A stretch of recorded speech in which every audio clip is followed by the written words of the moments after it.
Well, we might just we can probably start now just with some intros and things, and then we can get into a few discussions on claims and I guess what's been happening recently in Nexus and how we've been going, and then obviously feel free to ask questions in the chat, and we'll kind of pick them up as we go along, and then hopefully at the end we'll get a little bit of time to talk about kind of roadmap stuff and kind of what we got on the horizon and things like that. So yeah, it's been I guess a pretty exciting or intense week for us so far, but really good to kind of test out all the system. But we'll get into that in a minute. In terms of the kind of just the team who's on the call right now, myself, you as I'm the founder. Then we've also got Roxana, our CTO, Kaylee doing comms and marketing, and we've also got two of our board members, Ray and Nick is also on the call. So I guess first thing, welcome Ray back to the team. Ray was with us before, helping us out with the when we were building the whole thing and putting together economic models and stuff like that. And now he's recently rejoined the I guess the broader team as a member of the advisory board. So still got a full-time position in the insurance world, but helping us out on the advisory board side. So Ray, I don't know if you want to just say a quick hi to everyone. Hi everyone.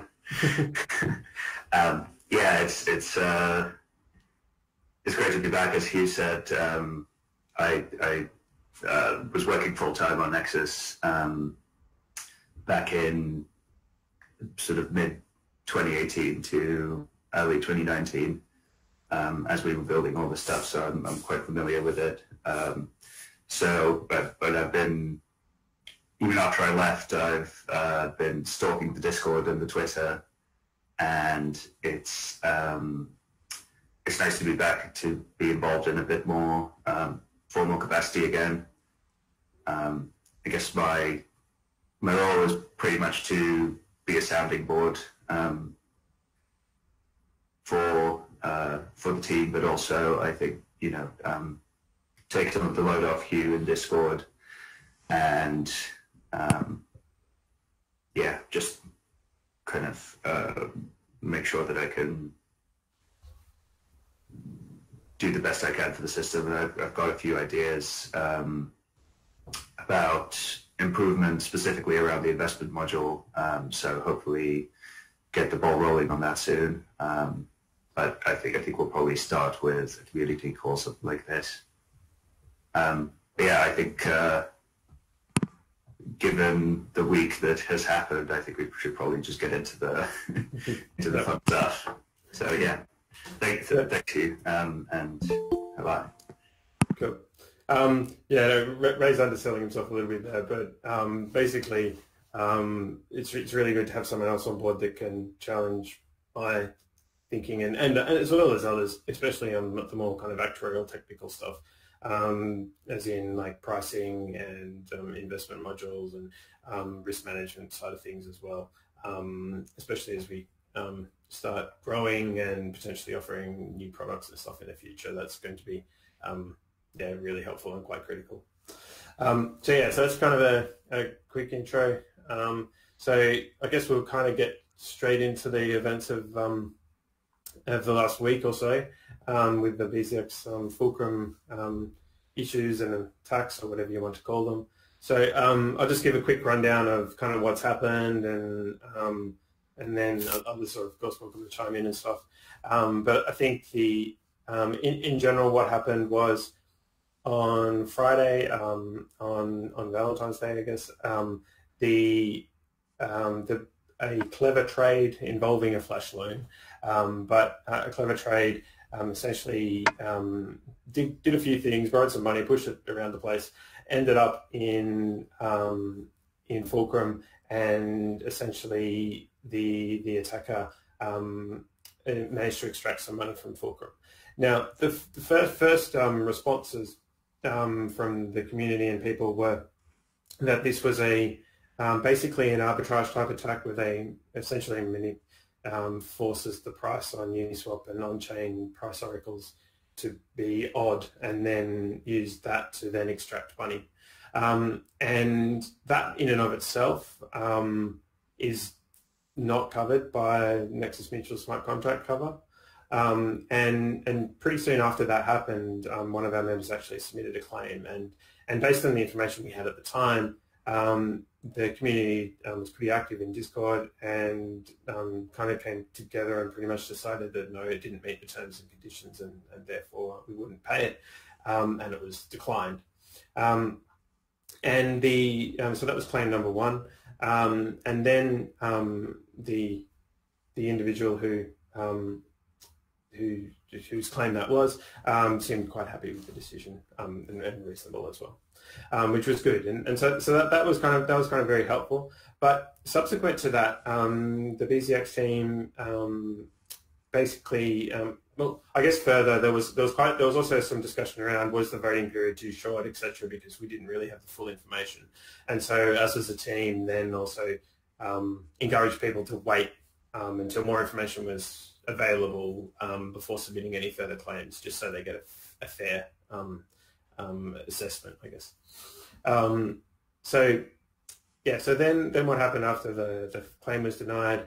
The bZx team put out a statement, an official statement, and it highlighted the fact that that everything kind of happened as previously, but in addition there was a failsafe in their code that was bypassed unintentionally. It was supposed to trigger, and so therefore that kind of amplified the loss, I guess. But it was a clear, from Nexus's perspective, it seemed pretty clear, and that now that there was a kind of code bug that was exploited, that therefore the smart contract cover should be paid on that first attack.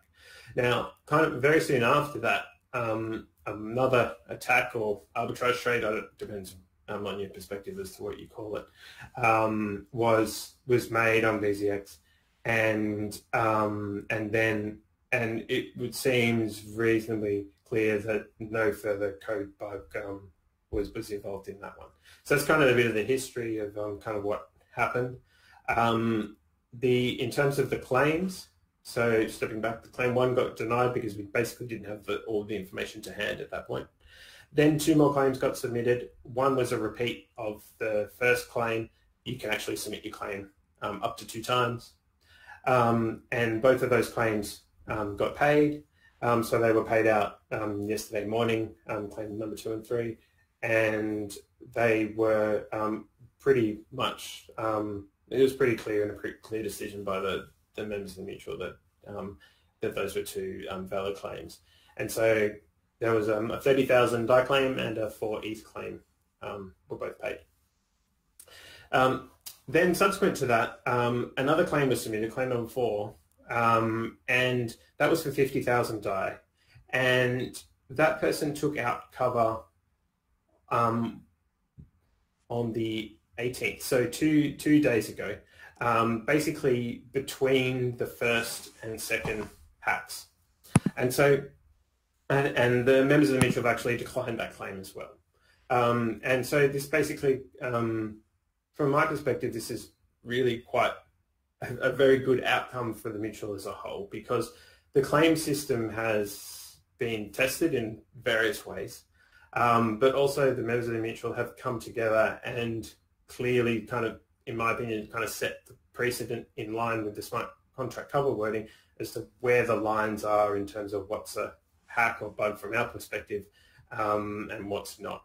And so it seems pretty clear that the bypassing of the fail-safe in the bZx contracts is the important and critical piece of information in terms of making a claim. And because the claim number 4 was the cover was purchased after that event, that's specifically excluded in the wording document. So we've had 4 claims so far. 2 of them have been paid. one was a repeat assessment of the first one, and that's roughly where we are right now. There's a fifth one going, right?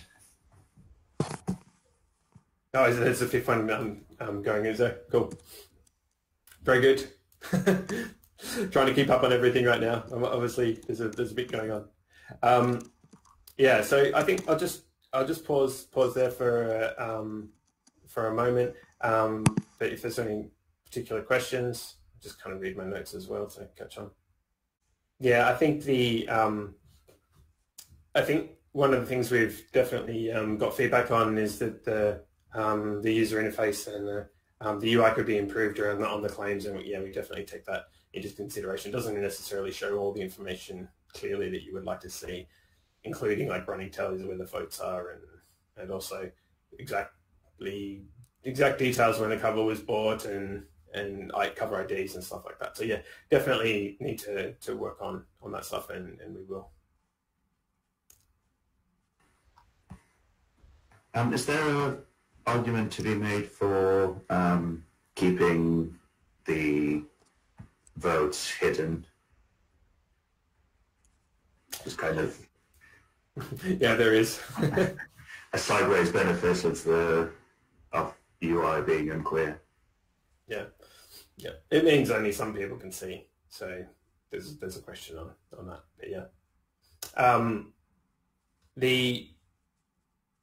I think that's probably the biggest thing that obviously happened recently, and I guess I'm really proud that the whole kind of system is working and actually paid out genuine claims, because that kind of the whole purpose of what we're doing, which is so it's great to be able to prove that. I think a few things that a lot of people weren't necessarily aware of is that you don't actually have to have an individual loss to receive a claim payment. You don't have to prove individual loss. You just have to, there just has to be a hack on the contract, and you have bought cover at the right time. So there's quite a few bits of discussion around that. It's also led to some discussion around pricing. Is the pricing high enough, or is it too low, etc. One thing that we are actually working on, we had been working on before the hacks, was a potentially revised a pricing model, and I can talk about this in a bit further on, but it's probably worth noting now. Thinking about doing a revised pricing model that's slightly less sensitive to the amount staked, meaning you need more stake to bring down the price, and hopefully that will give a bigger spread of prices across different contracts based on the stake that's applied there. And that would also, yeah, because right now most of them will hit the minimum price with any reasonable amount of staking, so it's a bit too sensitive to the staking amounts. So we're looking at potentially fine-tuning that.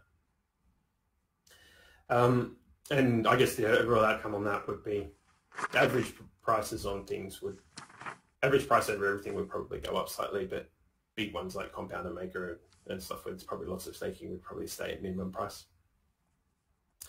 Cool. So that's kind of the events of the claims, and yes, there is a fifth claim in process.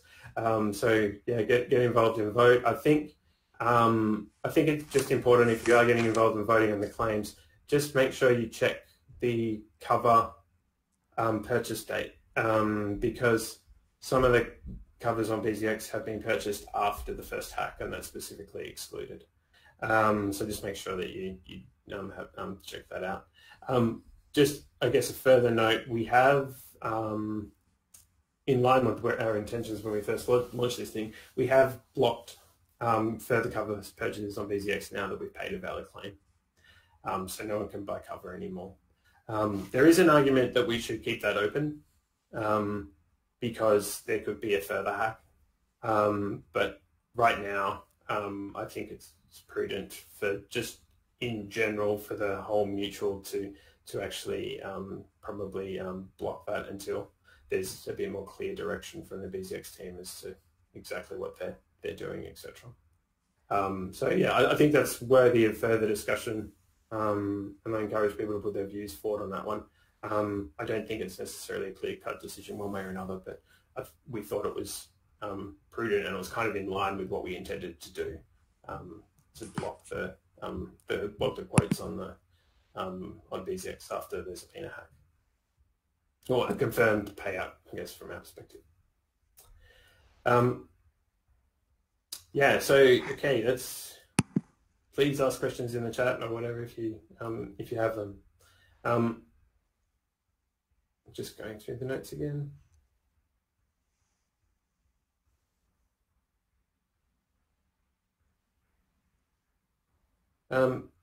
Cool. So I guess just in terms of what's happened since the I guess attention. Obviously, this is a bad event for the whole community, but I guess that's where we step in, and it's helped. It's very much helped us from Nexus from a marketing angle. There's been lots more people that become aware of what we're doing, and the cover purchases and members into the mutual and contributions, and I guess across all kind of metrics that we're looking at have improved dramatically over the past week. So that's been really good from our perspective. The cover purchases in particular, we're at over 3 million of cover outstanding now, and we're getting close to being under collateralized. That sounds like a bad thing, but it's actually one of the core principles of running an insurance-like pool, that we can actually cover many more times the amount of cover that we have in our capital pool, and so that means we efficiently use our capital. So yeah, so we're looking forward to that, and kind of, to me, once we do that, we're kind of genuinely replicating what an insurance pool does, and that would be another kind of validation step for the mutual as a whole.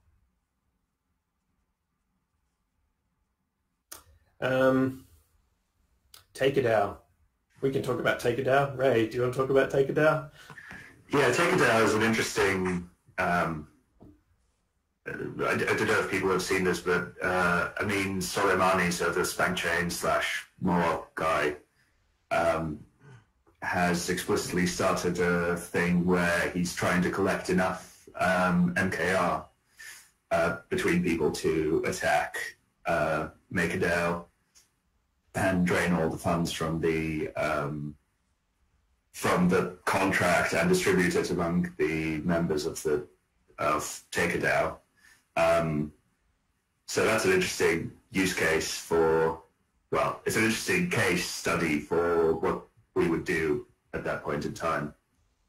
My immediate gut reaction is, well, it's contracts operating as intended, and if they governance attack it and upgrade it to drain all the funds, then that is a governance failure rather than a new smart contract system which isn't covered under. So they've basically implemented an upgrade which isn't covered. Yeah, that would be my initial reaction as well. If it's a governance attack which we don't cover. Also, someone's taken another DAI cover out on MakerDAO this morning. Yeah. A few words about that probably, Hugh. Yeah, that's a good point, actually. We should probably block that in the UI, to be fair. Please don't take out DAI-based cover on MakerDAO, because in theory, if MakerDAO gets hacked, then I guess the worst case scenario is all the ether backing DAI gets stolen, and then DAI's value will basically go to zero. That's kind of the most severe outcome. And so then, yes, there would be a legitimate claim. Yes, we would pay it, but we pay you in DAI, which would be worth nothing. So the point is, if you're going to buy cover and make it out, buy it in ETH-based cover, because then you get ETH back. So that's a bit of a quirky one. So we should probably set up a block on the UI to prevent people doing that. Not that I like, people can do what they want, but that seems like a reasonable one to block from a UI perspective. Yeah, talking about changing the current structure for underwriters in queue system. Yeah, so that's pooled staking. That's what we call pooled staking. So right now the staking process is it's worthwhile probably getting onto more of the roadmap, and we can jump into other questions as we go. So just on pooled staking, that's kind of our number one dev priority right now. The general idea is that we shift from our current queue-based system to a pooled approach, where with the queue-based system, basically the first person in the queue gets all the rewards and is slash first if there's a claim event. But I guess we've got two main pieces of feedback on that. One, it's a bit too complicated. We don't really understand it. It takes a long time for people to get up to speed on exactly how it works. And secondly, it doesn't really distribute the rewards fairly across multiple stakers. And yeah, we definitely take that into consideration, and we're building some changes to it to address that. Basically, the new model would, if you stake on, say, Compound as an example, then when someone buys cover on Compound, the rewards would be shared proportionally amongst all the stakers, and if there's a claim, the punishment would also be shared proportionally amongst stakers, rather than first in the queue, second in the queue, etc. So just very briefly, the queue system was designed off our knowledge from the insurance industry about how things tend to work, but it's a bit too complicated and has some funny outcomes in certain situations. So we're quite happy and agree that it's a good idea to move to a different model. The other aspect of pooled staking is the ability to stake on multiple contracts with one lot of NXM. So you'll be able to stake on up to 10 contracts with up to one lot of NXM. And this allows you to basically get more returns. Obviously increases your risk as well, but it allows you to more efficiently use your staking across multiple things. And so that's a key goal there, was to incentivize staking quite heavily and therefore amplify the rewards on that. So that's kind of number one dev priority. We're quite a long way through the smart contract development. It's kind of in review stage now, but we still need to do reviews and testing and then audits. So we're not quite sure on exact time frames on that, but just to give you a rough idea of where we're at. We've also done a design sprint with the DeepWorks Studio team, which are awesome. And if anyone's doing design stuff, I'd encourage you to get in touch with them. We've got some really good templates on kind of building that as well.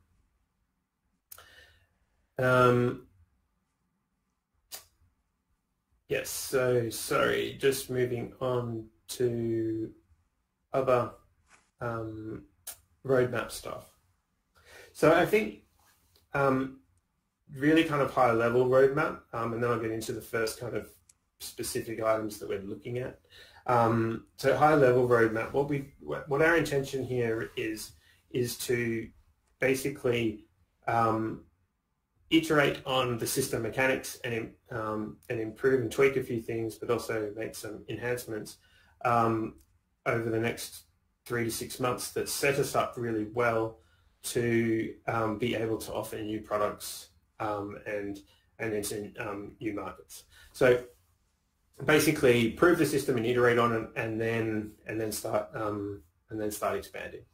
And so basically, to do that, we have to kind of put a few kind of key building blocks in place first, especially kind of when we want to offer new products. One of them is the pooled staking, because it allows you to more efficiently use the stakes. It simplifies things, and it's a key part of the pricing. The second one is the revised pricing, and another key one is going to be partial claims. So right now what the claims assessors do is essentially yes or no, and if it's a yes, you get paid your full claim amount. One thing we want to be able to do is pay out partial claims. So for example, instead of yes or no, 0 or 100%, you could choose, say, 20% or 50%, and there's a voting process to kind of come up with an average of some description. And say you pay 50% of the amount. And maybe that's because the hack, say you bought cover on Compound, and 50% of the funds are stolen, then it may make sense for claims assessors to actually pay only 50% of the claim. Perhaps a more specific example, a bit tangible, is one thing where we are thinking about is cover for centralized exchanges, where as a user of a centralized exchange, say Kraken or Binance or whatever, you can buy cover with Nexus. So this isn't the exchange buying cover themselves; it's individual users buying cover. And if there was a hack and say Binance covered half of it, so they covered 50 cents in the dollar or something like that, then we could pay out partial claims, and that is going to help with respect to pricing, and it also allows more product flexibility in the future. So yeah, so that's kind of the kind of key building blocks. There's probably a few more in there, and some of them are smaller ones. But once we start doing have a revised pricing, partial claims, and pooled staking, it means we can start offering newer products. And I guess we're after the community's feedback on what the product should be.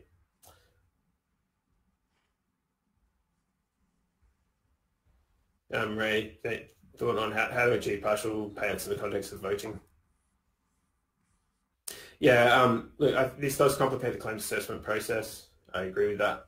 I think it's important that we work out ways of getting good information to the claims assessors before they vote, and I do think this is more going to become a more specialist skill, or I think we're going to end up with a subset of the community that gather around this, rather than a whole bunch of people getting involved, but which makes it a bit easier. But still, that is definitely a consideration.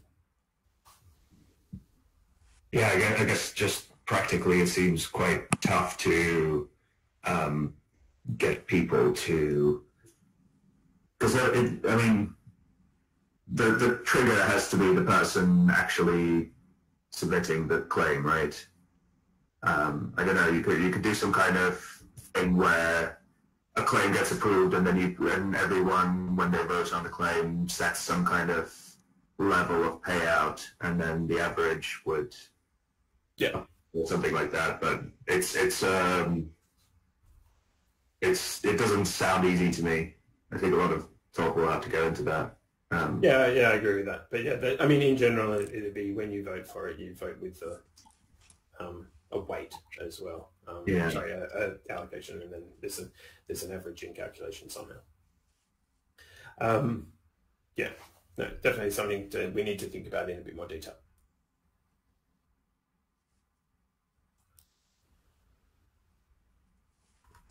Cool.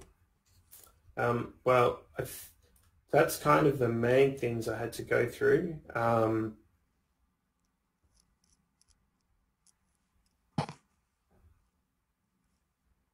Does anyone have further questions? Please jump in.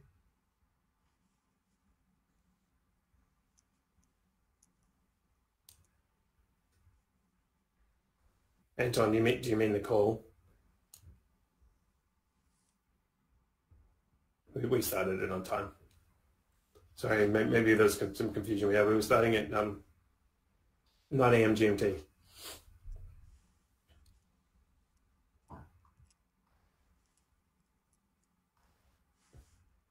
Cool. Might just give it 2 more minutes, or I don't know, Ray or anyone else, if you had anything else to talk about.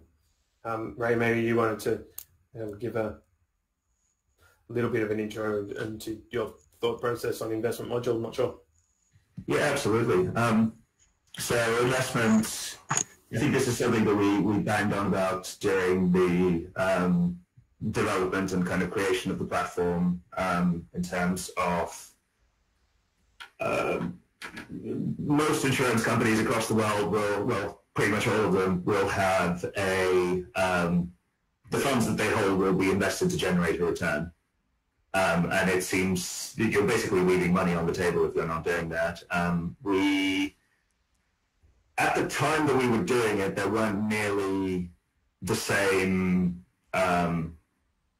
number of available return options. So basically, DeFi was kind of a glimmer in Rune Christensen's eye, but not really available for use by someone like Nexus. So at the time we were saying like, yeah, well, if we managed to get to launch quantity, then we would hold something like 20% of the DAI if we invested it in stuff, but that's no longer the case really. So it's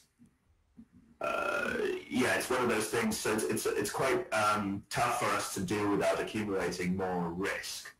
So it would be, for example, if we lock our pool, a kind of investment pool into Compound, then we would kind of be double exposed to Compound, because if there is if something goes wrong with that, then we lose our investment pool and we have to pay out a bunch of claims, which is not practical. So the two things that I see as good candidates would be staking in ETH in ETH 2.0 when that goes live. But I think that's a whole big thing that's on the horizon, and God knows when it's actually going to happen. And the other one is the DAI savings rate. So that's part of the MakerDAO system, and if MakerDAO goes down, DAI is worthless anyway. So it seems reasonably possible to do that. Now, one of the things that Nexus Mutual actually has going for it is that it's a way of generating return on ETH rather than just on DAI, which is what a lot of other DeFi is.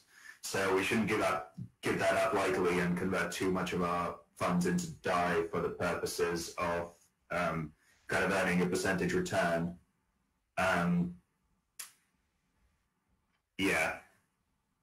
But it would also be, in my mind, it makes a lot of sense to do a nominal amount at least to start with, and maybe not even nominal, kind of 5 to 10% maybe of the pool, to really show what the system is capable of, and that, if even if nothing happens and ETH price doesn't go up, you're still, the value to the members keeps going up. I think that's really, really valuable.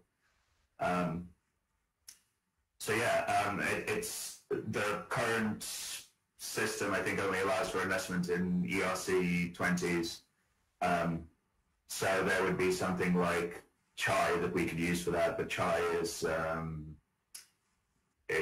again introducing more dependencies and more risk. So it would be a bit of a dev effort, I guess, to get it to be able to invest in the DSR. But I think it's really valuable.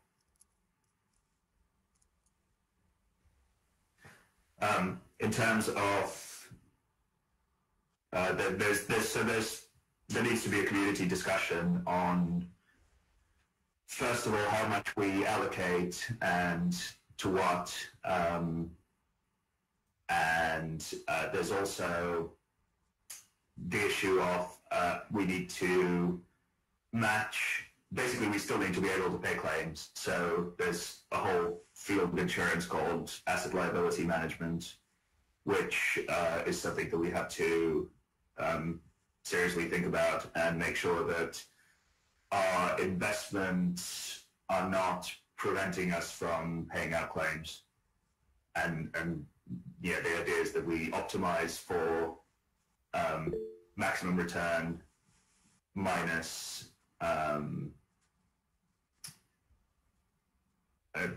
optimal return and but at all times being able to claims. Cool. Yeah, thanks, Ray. I think that just probably a good intro to a broader discussion that we're going to be having over the coming months. And I think we've obviously got on the dev priorities like getting the pool staking out is kind of number one, and then we definitely have to think about this as well. Cool, Anton. How do we perceive the risk of the overall system of cover being used as a bet on smart contract failure? We specifically allowed that. We knew we were allowing it when we were designing it. One of the biggest challenges we have is the claims assessment is actually verifying individual loss. And so we definitely wanted to avoid that because we believed it provided more flexibility. The challenge is also, of course, that that means the pricing has to account for people being able to buy cover and essentially attack and bet on the system.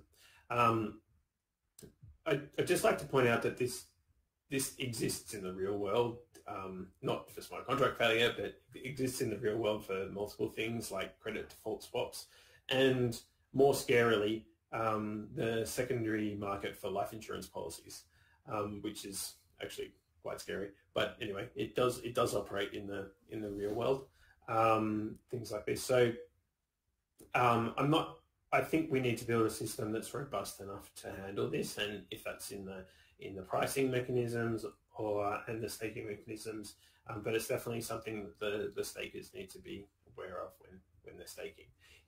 If no one stakes on a contract, then it really won't be coverable. So that we kind of require either the contract to be battle tested or enough staking to happen for the cover to be purchasable. I think there's definitely a question on the pricing. Is the pricing adequate? And hopefully our work on the revised pricing model, making it a bit less sensitive to staking, will help on that front. Yeah, so there's also the, when it comes to adequacy of pricing, we now have experience of some of some kind. So ultimately, we should get to a point where actually pricing is based on not on kind of characteristics of smart contracts and you know, all of that. But we should link together the number of stakers and the historic experience to get to a point where we can kind of predict how many claims are going to happen. Yeah, I think that's important. I think what we want to do in the future, once we've got more experience, is actually provide that information to the community on a regular basis, so they understand how much risk they're taking. And so it's that feedback loop about here's the risk you've taken, here's the actual experience, and then you provide that to the stakers, and then they should use that as a key input into what and how much they're staking against what things. So I think that's really important, and it's obviously what insurance companies do, but right now we don't have that feedback loop because we're just waiting on more claims essentially to get that. Alexandra, yes, I've seen the token. I know it exists.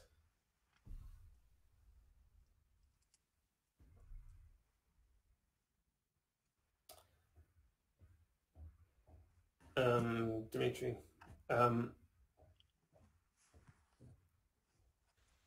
not quite sure I fully understand the question.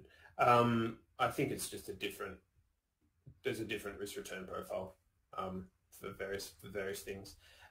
In terms of what Nexus has that are a bit different to other platforms, as Ray mentioned before, we're mainly ETH based.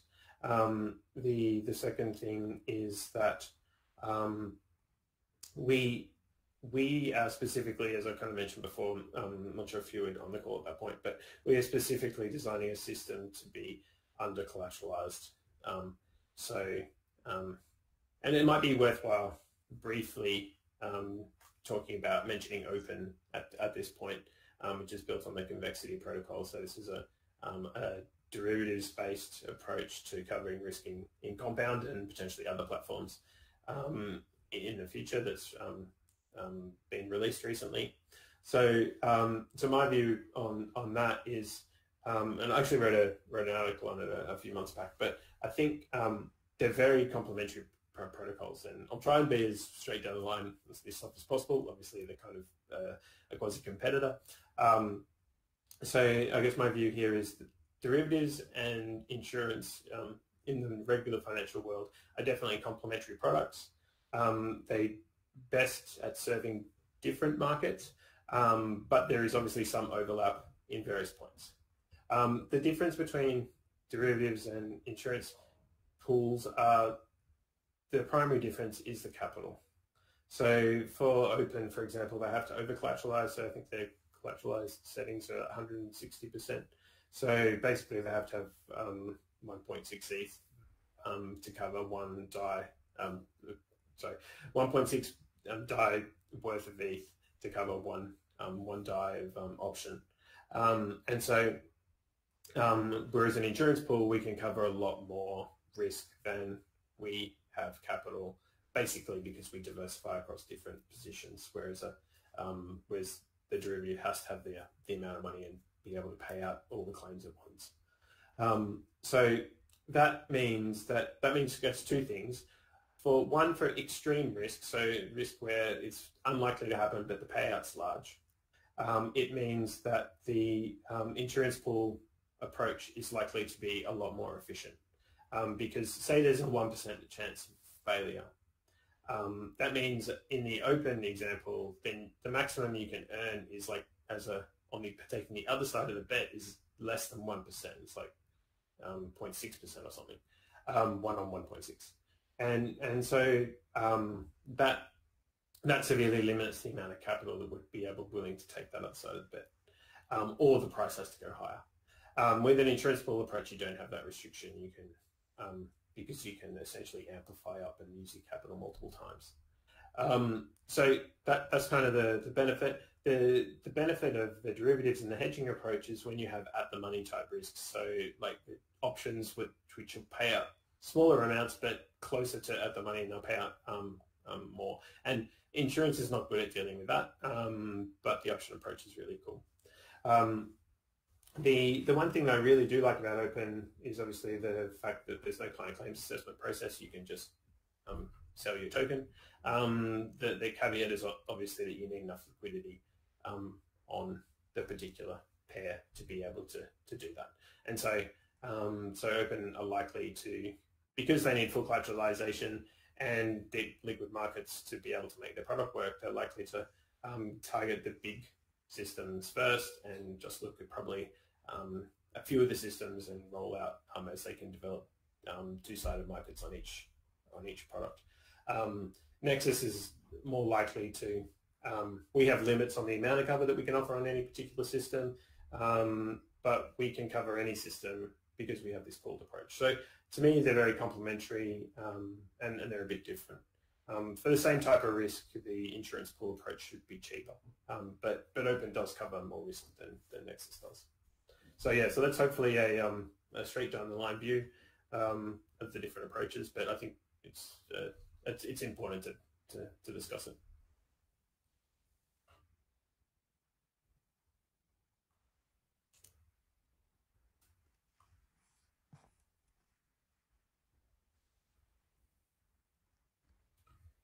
Cool.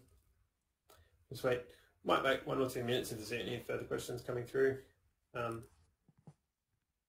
we've kind of covered off the main things that we wanted to go through in the call. I think the biggest thing is obviously that we're obviously it's bad to pay claims because it means someone's lost money at some point.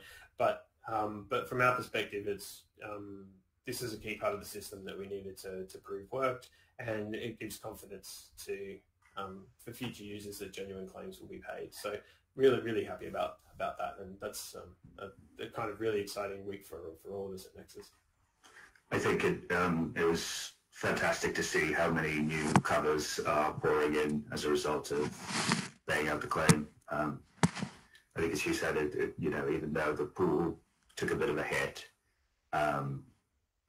we've had 40 covers? No, maybe not that many. 30 covers in the last week. just coming in one after another, and it's for different amounts and sizes and stuff. And I think if you're the maybe kind of smaller average amounts, which is nice to see as well. One thing I wanted to bring up, Hugh, is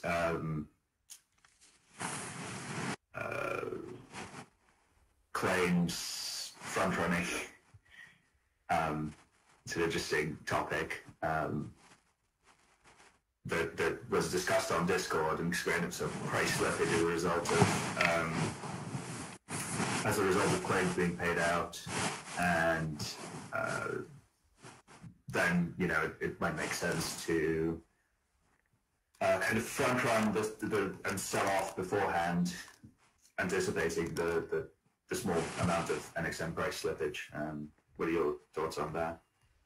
Yeah, so this has been raised by a few people as a question as to what happens. So in general, the way what the concern is that the NXM price is linked to the amount of capital in the pool, and because because a claim is getting submitted, you kind of have a few days or a day or 12 hours or at least to look at that claim coming in and then realise that if it gets paid out, the price of NXM will drop, and so therefore you can potentially sell NXM before the claim gets approved and then buy later to get back your NXM and essentially make some profit, I guess. So that's the general description. I think there are a couple of things. None of this is a hard prevention against it. The first thing is it obviously matters a lot more the larger the claim is. And secondly, there is a 2.5% buy-sell spread on the tokens. So basically it's not economically viable until the claim amount gets up to a certain size, which isn't that large, but there is that limit. And it works better the higher the MCR percentage. So basically there could end up being this game of people selling and then who buys back first and all the rest of it. So the situation becomes much less of an issue the larger the nexus gets, and the more regular cover purchases we have, investment earnings we have, because then we have regular flows into the pool that are potentially offsetting claims, etc. So you end up once the nexus is larger, you hopefully end up with a more stable state where you've got more kind of continued income and more regular outgo, and they kind of match, and there's ins and outs that happen on a regular basis. So I'm not saying it's not possible. The biggest risk is if we have to pay one potentially large claim. If like lots of people claim on, so if compound went down and then lots of different people claimed, then as long as they're spread out over a few days, this is massively minimised. But if there's one large cover amount, then that's potentially where the issue is greatest. The most important thing from my point of view is that the mutual will always have enough money to pay claims, because you can't sell past the MCR minimum capital floor being at 100%. So there's always going to be enough money to pay the claim. And then what should happen, ideally, is people buy back on the curve at the lower price and recapitalise the mutual. So there could be some funny price stuff happening, but the cover holders or members should be paid their claims. So to me, this is a wait and see. I think it's a potential. It has the potential to happen. There are some reasons that would minimise it, etc. But we should just wait and see, and I'm not quite sure what the potential worst outcome could be, really. The mutual should still be okay. I'd like to see, I think after we're done paying out the bZx stuff, kind of in the post-mortem of what happened, it would be interesting to have a look at that. Yeah, sure. Yeah, I have done an analysis and a grid on how big the claim has to be and what the slippage and potential might be. So I can share that. Yeah, I think I mean, it's one of those things you don't want to signal people to do this, but it's an interesting topic of conversation, and at least, you know, for those paying attention, it would be a good thing to see. Yeah. Cool. Thanks, Ray. Anyone else have any last minute questions before we close the call?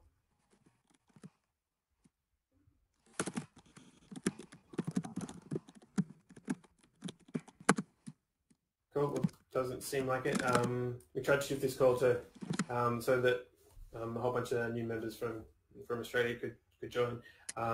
So I hope it's been useful. We'll record it and share it further. So yeah, thanks everyone, and yeah, just it's been a really exciting week for us. And please please send us some questions, get in the Discord, ask us more information or anything. We'll try and get back to you as soon as we can. So yeah, thank you, and talk to you all later. Bye.